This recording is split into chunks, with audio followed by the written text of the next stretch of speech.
தேசிய பொதுச் செயலாளராகும் அண்ணாமலை 4 மாநில பொறுப்பாளர். அமித்ஷா வீட்டில் நடந்த ஆலோசனை.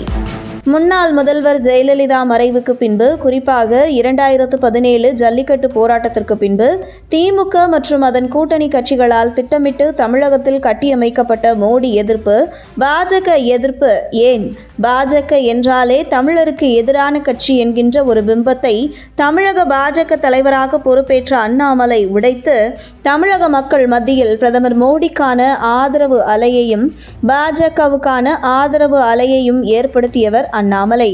குறிப்பாக பிரதமர் மோடி, அமித்ஷா ஆகியோர் எப்போதெல்லாம் தமிழகம் வருகிறார்களோ அப்போதெல்லாம் go back Modi, go back Amit Shah என ட்ரெண்ட் செய்யப்பட்டு தமிழக மக்களே பிரதமர் மோடிக்கும் பாஜகவுக்கும் எதிராக இருக்கிறார்கள் என்கிற தோற்றத்தை முறியடித்து வெல்கம் மோடி என ட்ரெண்டாகி தமிழக மக்கள் பிரதமர் மோடிக்கு ஆதரவாக இருக்கிறார்கள் என்கிற ஒரு நிலையை கொண்டு வந்ததில் முக்கிய பங்கு இதற்கு முன்பு பாஜக தலைவராக இருந்த அண்ணாமலைக்கு உண்டு. பாஜக என்றால் நோட்டா கட்சி, உங்க வேலையெல்லாம் வட மாநிலங்களில் வைத்துக் கொள்ளுங்கள், தமிழ்நாட்டில் உங்களுக்கு நோட்டா தான் போட்டி என கிண்டல் செய்து வந்த திமுக மற்றும் அதன் கூட்டணி கட்சிகளுக்கு தக்க பதிலடி கொடுக்கும் வகையில் நடந்து முடிந்த நாடாளுமன்ற தேர்தலில் பாஜக தலைமையில் கூட்டணி அமைத்து தமிழகத்தில் பல இடங்களில் 2ஆம் இடம் பிடிக்க வைத்து சுமார் 18% வாக்கு வங்கியை நிரூபித்து பாஜக நோட்டா கட்சி என தெரிவித்தவர்கள் வாயடைத்து போனது மட்டுமல்லாமல் தமிழக பாஜக தொண்டர்களை தலைநிமிர செய்ததில் முக்கிய பங்கு வகித்தனர் இதற்கு முன்பு பாஜக தலைவராக இருந்த அண்ணாமலை. இந்த நிலையில் தமிழக பாஜகவின் அசூர வளர்ச்சிக்கு முக்கிய பங்காற்றிய அண்ணாமலை வகித்து வந்த பாஜக மாநில தலைவர் பதவி முடிவடைந்ததை தொடர்ந்து அடுத்து மாநில தலைவராக நயினார் நாகேந்திரன் நியமிக்கப்பட்டார். குறிப்பாக பாஜக மாநில தலைவர் பதவி காலம் என்பது 3 வருடம்தான் என்பது அந்த கட்சியின் விதிமுறை. ஆகையால் கட்சியின் விதிமுறை பற்றி மாநில தலைவராக இருந்த அண்ணாமலை மாற்றம் செய்யப்பட்டு நயினார் நாகேந்திரன் தேர்வு செய்யப்பட்டார்.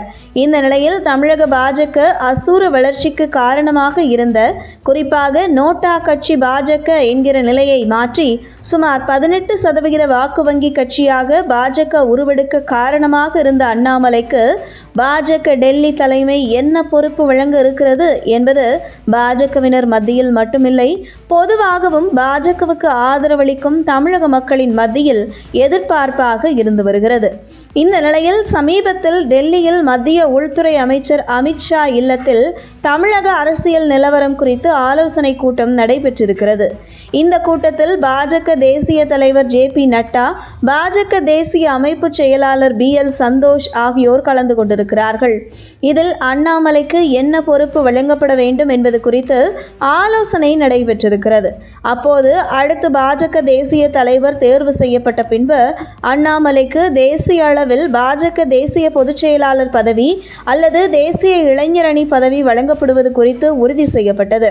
மேலும் அண்ணாமலைக்கு தமிழகம் மட்டுமின்றி இந்தியா முழுவதும், குறிப்பாக தென் மாநிலங்களில் மிகப்பெரிய வரவேற்பு உள்ளதால் தமிழ்நாடு, கேரளா, கர்நாடகா, ஆந்திரா ஆகிய 4 மாநிலங்களின் பாஜக பொறுப்பாளராக நியமிக்கவும் மத்திய உள்துறை அமைச்சர் அமித்ஷா வீட்டில் நடைபெற்ற ஆலோசனை கூட்டத்தில் முடிவு செய்யப்பட்டதாக டெல்லி வட்டாரங்கள் உறுதிப்படுத்துகிறது.